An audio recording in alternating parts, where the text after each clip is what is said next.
Alors on a abordé donc la Guinée-Bissau avec la célébration de la fête de l'indépendance qui n'a pas eu lieu.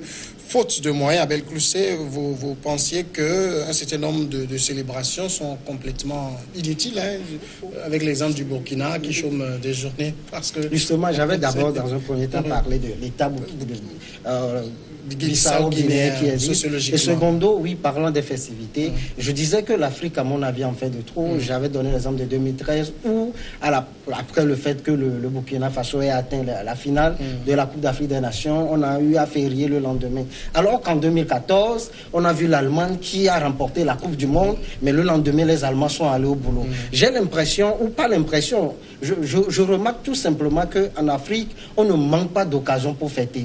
Et on en fait de trop parce que peut-être, je dis peut-être, je n'ai pas de preuves, peut-être c'est également l'occasion pour certains de faire de la surfacturation. Parce qu'il faut faire des dépenses, il faut engager les dépenses et puis tout ça. Donc d'autres également, je ne veux pas parler de la manière dont les marchés sont passés et tout. Donc les Africains en général ne lésinent pas sur des moyens pour pouvoir organiser des festivités. Donc on en crée, il suffit de voir le nombre de jours fériés dans les États africains et comparer ça au nombre de jours fériés dans des États occidentaux par exemple.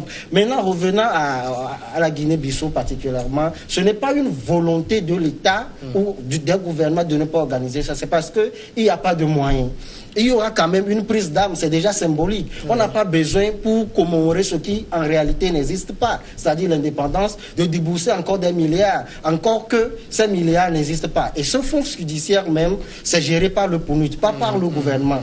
Raison de plus pour qu'on pense que la souveraineté bissau-guinéenne a des problèmes. Et il faut également dire que même pour les élections prévues sur le 19 novembre, si j'ai bonne mémoire, et pour les présidentielles, le 18 novembre, et pour les présidentielles de mai 2019, ils n'ont pas encore même suffisamment d'argent pour pouvoir l'organiser. Et il y a également les fonctionnaires qui ne sont pas véritablement payés. Il y a tellement de problèmes. Et quand vous n'avez pas de fonctionnaires payés, quand la population, la grande majorité de la population baigne dans la misère, je ne vois pas pourquoi débourser des milliards pour pouvoir organiser une hypothétique ou je dirais un pseudo-indépendance. Alors, juste pseudo-indépendance. Au Russe, il y a aussi une autre question, celle même de l'organisation des élections qui revient extrêmement cher, surtout pour des pays pauvres.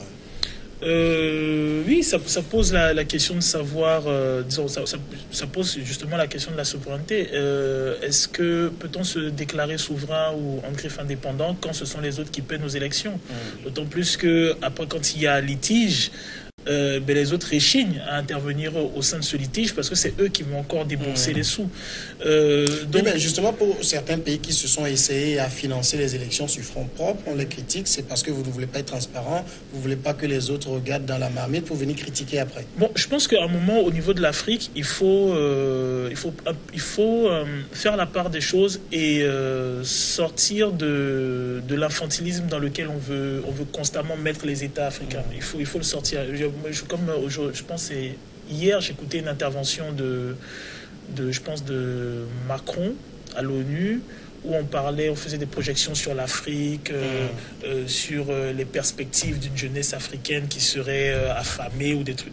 Bon, à un moment, il faut que ça cesse. Je pense que les Africains ont assez d'intellectuels, assez de bagages pour eux-mêmes analyser un certain nombre de problèmes et dire, oui, voilà, nos perspectives, ça va être ceci, ceci, ceci, ceci. Je pense aussi qu'il y a assez d'expertise en Afrique pour, à un moment, si on se prend au sérieux, trouver l'astuce qui permettrait à nous de nous autofinancer, de financer nos élections comme on le veut, de la manière dont on le pense.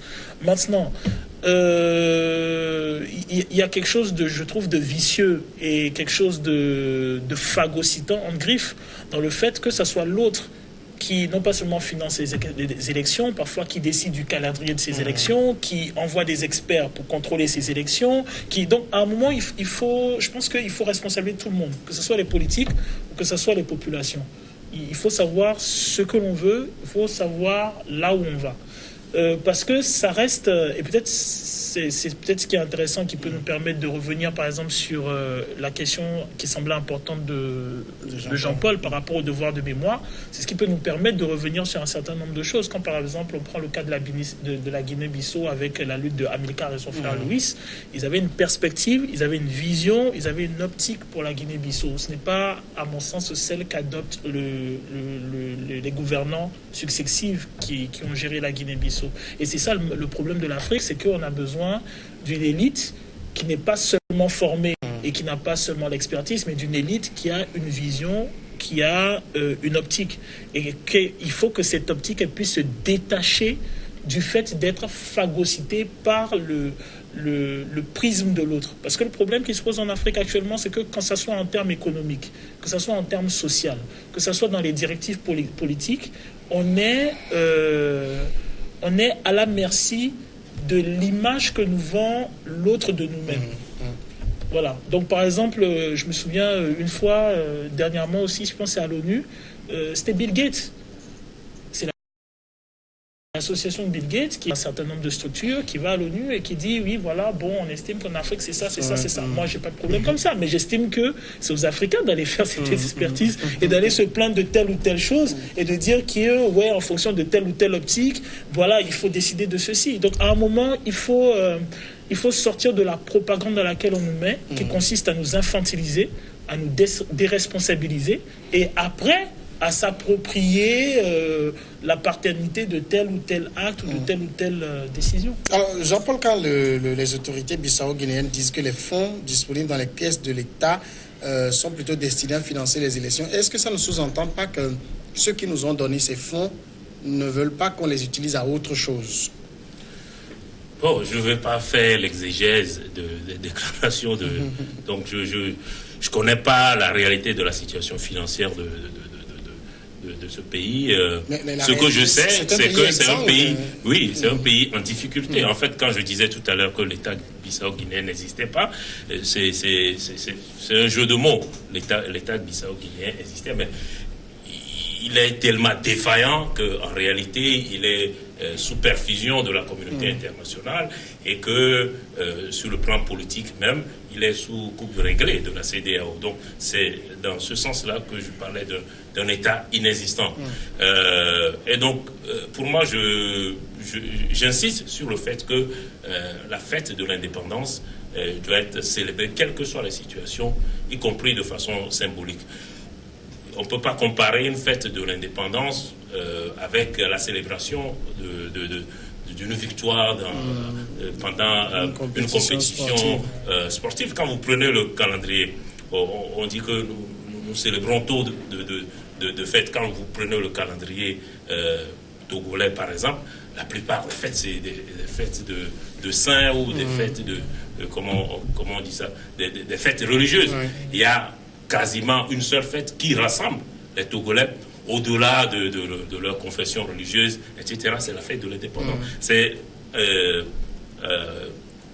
à ce genre de fête dont moi je fais référence. Je ne parle même pas de fête, je parle de célébration, de commémoration. Parce que l'idée de fête donne une connotation de dépenses. Exactement. Je ne parle pas de ça. Vous prenez la France, au-delà des fêtes religieuses, vous avez le 11 novembre, vous avez le 8 mai, qui sont des célébrations en rapport avec les deux guerres mondiales que ce pays a connues. C'est ce genre de célébration dont je parle. Je vais parler tout à l'heure de l'esclavage. On n'en parle pas, il n'y a pas un jour de commémoration, etc. Donc, ce que je disais, c'est que effectivement, c'est un État exsangue qui manque de ressources et il n'est pas question de s'engager dans des dépenses somptuaires parce qu'on est en train de célébrer une indépendance qui, selon mes amis, est inexistante. Il s'agit de poser un acte symbolique qui rassemblerait les Bissau-Guinéens dans une situation où, effectivement, il y a les difficultés économiques, les difficultés sociales, et puis aussi il y a les difficultés politiques. Le fait que les élections soient même financées, c'est pas particulier à la Guinée-Bissau, financées de l'extérieur, on en revient à la question de la souveraineté, pose effectivement la question de souveraineté, puisqu'il y a peu d'actes aussi souverains que celui de l'organisation d'une élection où le peuple transfère la légitimité aux dirigeants. Donc lorsque cet acte-là est financé de l'extérieur, effectivement on peut se poser la question de l'indépendance, y compris de ceux qui vont être élus à travers ces scrutins. Alors finalement, Abel, peut-être il faut faire des réflexions sur comment commémorer les indépendances au lieu d'exposer des chars qui ne sont même pas de fabrication africaine et des armes et tout ça. Peut-être il faut, John Magufuli, le président tanzanien, lui, il en a fait une journée de salubrité publique. Il est sorti avec ses ministres et tout. Ils ont fait balayer les rues et autres. Il faut penser à des choses comme ça. Effectivement, ça devait être... au-delà de tout, d'abord une journée de réflexion. Une journée de réflexion parce que je l'avais dit dans ma première intervention, c'est vrai, j'avais donné l'exemple de la Guinée-Bissau et que ce sont des gens qui ont donné leur vie. C'est quand même 11 ans de lutte. Il y a eu plusieurs personnes assassinées, y compris même Amilcar Cabral. Donc, on devait, comme l'a dit Horus, réfléchir sur la direction ou disons la voie à suivre. Parce qu'en réalité, j'ai l'impression que la plupart de nos États sont comme des bateaux sans gouvernail. Ils ne savent pas où est-ce qu'ils vont. Donc on est là, on gère les affaires au jour le jour, alors que Émile de Girardin le disait, gouverner c'est prévoir. Et dans notre cas, on ne prévoit presque rien. On se lève, on se dit, ben voilà, aujourd'hui, mercredi, qu'est-ce qu'on fait? Demain, jeudi, qu'est-ce qu'on fait? Ben voilà, on est talonné par ceci, on organise tel colloque, on met en place telle commission, et puis, à chaque jour suffit sa peine. Il va falloir qu'on ait des plans sur 5 ans, sur 10 ans, et qu'on fasse un bilan sérieux, qu'on fasse quand même, je dirais, un développement sur une longue durée. Quand je prends certains pays où vous voyez qu'en réalité, même si on dit que les hommes passent, les États demeurent, vous verrez qu'en Afrique, même dans des pays où il y a les pays qui ont la chance pour l'instant d'avoir l'alternance, quand un gouvernant vient, il met tout à plat et il reprend zéro. Alors qu'en principe, ça devait être une continuité. Ce qui fait que même ces États où, en principe, on dit, voilà, quand il y a l'alternance, le pays marche, on a toujours l'exemple qu'on nous avait donné en philosophie de la Grèce. Et donc, mais dans ces pays également, ça ne marche pas trop parce que quand chaque gouvernant vient, on fait un peu comme Donald Trump veut le faire aux États-Unis, on défait ce que l'autre a fait et peut installer une autre chose. Et quand l'autre également vient, il défait, il installe autre chose. Ce qui fait qu'on ne va pas de l'avant. Moi, je pense également, et là je rejoins Jean-Paul, que effectivement ces journées ne sont pas à passer sous silence. Et je peux rappeler que même actuellement en Guinée-Bissau, ils n'ont pas pensé passer ça sous silence. Il y aura une prise d'âme. Mais je pense qu'ils devaient aller au-delà de ça pour dire, après notre indépendance chèrement acquise, en principe, avec la lutte, il y a eu tellement de coups d'État que le pays a connu. Aujourd'hui, on n'a même plus de levier de souveraineté sur lequel appuyer. Il va falloir qu'on réfléchisse pour eux d'abord, mais également pour les générations futures. Jean-Paul, je reviens à vous. Est-ce qu'on est déjà sûr qu'en Guinée-Bissau, les élections à venir pour lesquelles les fonds sont disponibles vont régler la crise? Alors, peut-être elles vont régler de façon ponctuelle la crise, mais la crise en Guinée-Bissau, c'est une crise cyclique qui revient régulièrement parce que justement, on a un État défaillant sur plusieurs points. Et donc, les hommes politiques ne sont quelque part qu'à l'image un peu du pays. Donc, il faut souhaiter que pour cette crise-ci qui dure depuis trop longtemps, le pays s'en sorte. Mais je ne mettrai pas ma main au feu en disant que ces élections vont définitivement régler la crise dans ce pays. On ne peut même pas dire que nos élections à venir vont régler définitivement la nôtre. Donc, s'engager pour ce qui est de la Guinée-Bissau, c'est un risque que je ne prendrai pas. On va parler maintenant du second sujet, c'est le Bénin avec la fermeture des postes de contrôle de vaccination. L'information est rapportée par la télévision en ligne à Ouissi. La fermeture donc des postes de contrôle de cartes de vaccination dans les aéroports et les frontières terrestres. Une décision du gouvernement de Patrice Talon pour soulager la peine des voyageurs victimes le plus souvent de rançonnement. Horus. Ces mesures, c'est vrai, elles sont prises avec des intentions louables, mais à la fin, il y a ceux qui sont chargés de les appliquer qui s'en mettent plein la poche.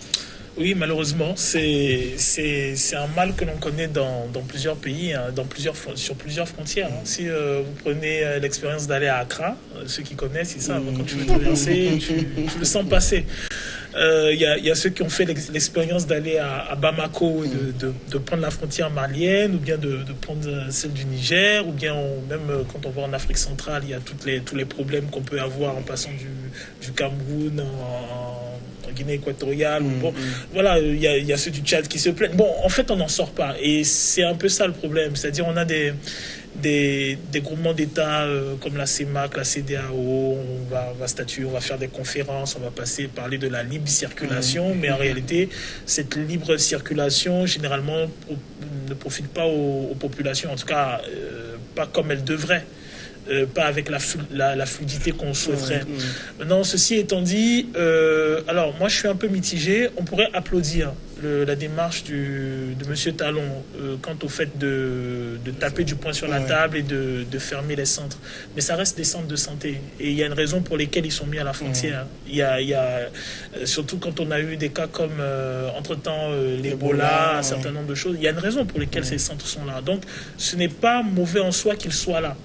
Ce qu'il faut résoudre, c'est mettre un mécanisme de surveillance ou mettre un mécanisme de gestion qui empêche les voyageurs d'être rançonnés. Voilà, moi c'est comme ça que je le perçois. Je ne crois pas que... Mais ça c'est difficile parce que qu'est-ce qu'il faut mettre un système de surveillance ou quoi? Ah mais c'est ça qui est intéressant, c'est ça le défi de l'Afrique. C'est le fait justement à un moment de devoir réfléchir à des solutions propres en tenant compte de nos paradigmes et tout en comprenant qu'il ne suffit pas d'aller prendre quelque chose ailleurs et le calquer. Donc oui, à un moment, je pense que l'État béninois a assez... Moi, j'insiste beaucoup dessus, a assez de ressources intellectuelles, assez de ressources techniques pour pouvoir penser à comment dirais-je, résoudre ce problème. Alors, je donne il y a une anecdote, je pense qu'il y a une presqu'île béninoise, si je ne me trompe, on me corrigera, où il y avait, disons, c'est un milieu fortement écologique et tout, et à un moment, on était agacé parce qu'il y avait beaucoup de braconnage et tout. Mais qu'est-ce que les Béninois ont décidé? Ils ont décidé de faire appeler les prêtres vaudous et tout ça, et ils en ont fait une forêt sacrée. Il n'y a personne qui va pas. Voilà, donc voilà, ça fait rire, c'est anecdotique, mais mettons que je suis foncièrement sûr que si et ça, quel que soit le pays, que ce soit même au Togo et tout ça, si les intellectuels, si les potentialités, qu'on appelle, toute la réflexion est mise pour régler un certain nombre de problèmes, il y a une organisation qui sortira, qui bénéficiera à tout le monde. Parce que ce qui est ridicule dans cette histoire, c'est que en réalité, ce ne sont pas de gros problèmes. Ce ne sont pas de gros problèmes. Donc à un moment, je pense que oui, on peut trouver des solutions. Abel, est-ce que c'est pas aussi un problème de personnes d'abord? Parce qu'on a mis des gens là-bas pour un travail précis, qui ont une mission bien donnée. C'est pas de rançonner. Quand quelqu'un passe et qui n'a pas son carnet de vaccination, moi je me rappelle, j'ai fait l'aéroport d'Abidjan, je suis arrivé, j'ai oublié le carnet jaune. On a dû me vacciner là-bas et j'ai payé 6 000 francs. Mais là, on a des gens qui disent, bon, vous n'avez pas le carnet, et puis le voyageur donne 200 francs et on laisse passer. C'est un problème de personne, là. Oui. Je me rappelle avoir dit ici que s'il y a une chose que je regrette quand je parle de la CEDEAO et tout, c'est la crise que le Togo a connue en août 2017. Parce que quand le président Faure Gnassingbé a été porté à la tête de l'institution, en tout cas personnellement, peut-être que ça a été un coup de pub, mais il s'est déplacé sur les frontières et on a su que c'est un monsieur qui voulait faire quelque chose. Malheureusement, il a été affecté à l'interne et naturellement, étant donné que sa légitimité avait pris un coup ou a pris un coup, il n'était plus à même, il n'avait plus le vent pour pouvoir insuffler une dynamique communautaire. Mais pour revenir à la décision de M. Patrick Talon, je dirais que ayant vu la fièvre monter, il a décidé tout simplement de casser le thermomètre. Ou, en d'autres termes, je pourrais dire qu'il a tout simplement jeté l'eau du bain et le bébé. Parce que si ces postes-là sont là, et Horus l'a dit, c'est quand même pour quelque chose. Et ça protège. Et le problème qu'il y a, c'est qu'on rançonne énormément. Il a donné l'exemple du Ghana, j'en ai été victime, j'en avais même parlé ici. Et les solutions sont là. Je me rappelle qu'une fois, au cours d'un débat ici, j'avais proposé 3 choses. Je ne dis pas quand même que c'est une solution miracle ou que c'est la solution qui existe et qu'on ne peut pas trouver autre chose. Pourquoi, dans un premier temps, ne pas sensibiliser la population suffisamment sur le fait que ces centres-là, en réalité, c'est pour pouvoir contrôler si vous êtes vacciné ou pas, et non pour pouvoir verser une certaine somme, pour vous laisser passer. Et secondo, mettre des vidéos de surveillance, et où il y aura naturellement une agence qui va visualiser ces vidéos de surveillance-là, peut-être 24 heures sur 24. Et on n'a pas besoin tellement d'hommes pour pouvoir le faire. Et tertio, mettre ce que je pourrais appeler une police de la douane, qui pouvait quand même intervenir au cas où les populations sont rançonnées. Ben, on fait appel à un numéro vert comme cela, où on fait appel aux gens. Et quand la dissuasion, on dit la peur du gendarme est le début de la sagesse. Quand les gens savent que, attention, si on prend de l'argent comme cela, on sera d'une manière ou d'une autre pris, soit par vidéosurveillance, soit par dénonciation, soit par la police de la douane. Ces faits-là vont cesser. Mais si on décide tout simplement de supprimer ces postes, peut-être provisoirement pour pouvoir les réformer, je n'en sais rien. Mais si on décide tout simplement de supprimer ces postes, que ce soit à l'aéroport, aux frontières et consorts, pour moi, c'est une décision peut-être populiste, mais qui ne protège pas en réalité le peuple béninois. Jean-Paul Agbo, il y a un ministre qui disait que quand on affecte des agents de sécurité à la frontière, ils sont aux anges parce qu'ils vont devenir hyper riches. Oui, non, c'est connu. D'ailleurs, ceux qui sont là-bas, quand ils obtiennent une promotion pour revenir dans la capitale, etc., ils ne sont pas contents. Ils perdent le pouvoir d'achat. Non, sur la question de vaccination, j'ose croire que c'est une mesure temporaire qui a été prise par Patrice Talon, parce qu'effectivement, si on a créé ces postes, c'est pour une raison donnée. Mais je pense qu'il a juste fait le constat qu'aujourd'hui, ça ne sert absolument à rien du tout, parce que vous avez 100 francs, vous passez, que vous ayez un carnet de vaccination ou pas, et que d'ailleurs ce carnet soit payé ou pas. Et d'ailleurs, quand il était arrivé, il avait déjà pris une mesure similaire en faisant lever tous les checkpoints qui jonchaient la route Lomé-Cotonou. Donc, je crois que tout ça participe à cette idée qu'il faut fluidifier finalement la circulation entre les deux pays.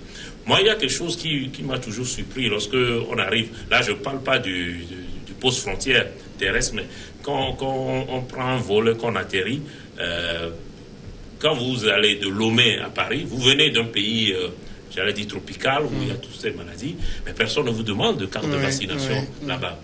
Mais en revanche, lorsque vous revenez de là-bas, ou vous venez de là, on vous demande une carte de vaccination. Est-ce que vous êtes vacciné contre? Bon, je trouve ça un peu curieux. J'ai toujours trouvé ça un peu curieux. Pourquoi, dans l'autre sens, c'est jamais demandé, alors que effectivement, on vient d'un pays tropical avec beaucoup de maladies. Donc, je crois que tout ça, c'est à réorganiser pour que effectivement, peut-être le temps de trouver une solution à l'africaine, comme on a écrit tout à l'heure. Peut-être on va mettre un Kennedy à la... Peut-être les Béninois ont une imagination fertile, donc ils trouveront quelque chose. Abel. Oui, mais par ironie, j'aimerais répondre à Jean-Paul. Peut-être que de l'autre côté, on ne demande pas de carnet de vaccination parce qu'ils savent qu'ils ont des hôpitaux et que si tu tombes malade, on va te soigner. Alors qu'ici, il n'y a pas des hôpitaux, on se dit il va falloir te prévenir en se faisant vacciner que de tomber malade sur le territoire. Je pense aussi qu'il y a parce que c'est vrai que parfois on tape un peu, on tape sur les douaniers et tout, mais il y a les réalités du terrain aussi, dans le sens où, et c'est peut-être un peu ça le problème de l'aberration de nos frontières, c'est que quand par exemple tu quittes Lomé, tu es grosso modo à 3 heures de Cotonou, à 3 heures d'Accra. Donc tu as des flux de population, tu as des gens qui quittent Lomé le matin, qui vont à Cotonou, qui sont là le soir. Même chose dans le sens d'Accra. Et le ridicule de l'histoire, c'est que il y a beaucoup de gens il y a beaucoup de gens qui n'ont pas de papier, donc qui n'ont même pas la carte d'identité et qui n'ont pas la carte de vaccination. Or le problème qu'il y a, c'est que le flux est tellement constant que il est illusoire pour les forces de l'ordre de dire stop, vous ne bougez pas parce que vous n'avez pas de papier. Donc il y a un deux poids deux mesures dans le sens où oui, on peut comprendre le fait qu'il y a ce renseignement et qu'on tape du poing et qu'on dise aux forces de l'ordre de bouger ou bien qu'on fasse sauter ce local-là, mais en réalité il reste le problème des personnes qui n'ont pas de papier. et qui, chaque jour, vont aller au Bénin, vont aller au Ghana, et on ne peut pas les empêcher. Ça ne devrait pas être pour eux, puisqu'on est dans la CEDEAO. Dans la CEDEAO, dans un cadre de libre circulation, on doit pouvoir lever même ses postes frontières. C'est ça. Si on voulait vraiment appliquer les choses. Mais même, je dirais que, comment dirais-je, l'aberration de ces frontières est d'autant plus frappante que, en réalité, quand on observe bien, je pense que économiquement, et même sur d'autres plans, que ce soit sur le plan de l'éducation, que ce soit sur le plan de, comment dirais-je, sur l'économie, il est important justement qu'il y ait cette fluidité entre les capitales africaines. Je pense que c'est intéressant, par exemple, pour le plan de la santé, de pouvoir, avoir de grands centres d'expertise à Lomé, à Accra par exemple, à Cotonou, et de pouvoir aisément déplacer un malade à Accra, à Cotonou, tout simplement parce que c'est 2 heures, 3 heures, et qu'en réalité, Lomé-Accra ou Lomé-Cotonou, c'est Lomé-Palimé. Donc c'est des choses tout à fait faisables. Ça doit être possible à un moment de dépasser, de briser les frontières et de faire des collaborations universitaires, entre universités, où on va pouvoir mélanger les essences, avoir des étudiants togolais qui vont aller au campus, qui vont aller à l'Egon, d'autres qui vont aller à l'université d'Abomey-Calavi, ainsi de suite. Il faut vraiment je pense qu'il y a quand même un projet d'harmonisation pour toucher le point de la formation universitaire, d'harmonisation des frais d'université dans l'espace UOMOA. Oui, justement, il y a eu un projet. Je crois qu'en temps l'Assemblée nationale avait voté une loi dans ce sens. Moi, j'aimerais relever une chose. Et c'est une idée qui me vient souvent quand on parle d'une monnaie unique pour l'Afrique et puis tout ça. Mais plusieurs ne savent pas qu'il est plus facile de quitter Lomé pour Paris que de quitter Lomé pour Mauritanie, par exemple. Parce que même les voies de circulation en Afrique, c'est difficile. On n'est pas interconnecté en Afrique. C'est plus facile et parfois même moins coûteux d'aller dans une capitale ou dans une autre ville occidentale que de se placer entre nous ici. Donc, il y a beaucoup de choses à revoir sur ce point. Compliqué, plus cher. Oui, d'accord. On va marquer la pause, c'est la grande, et on revient après le journal pour suivre avec l'Angola.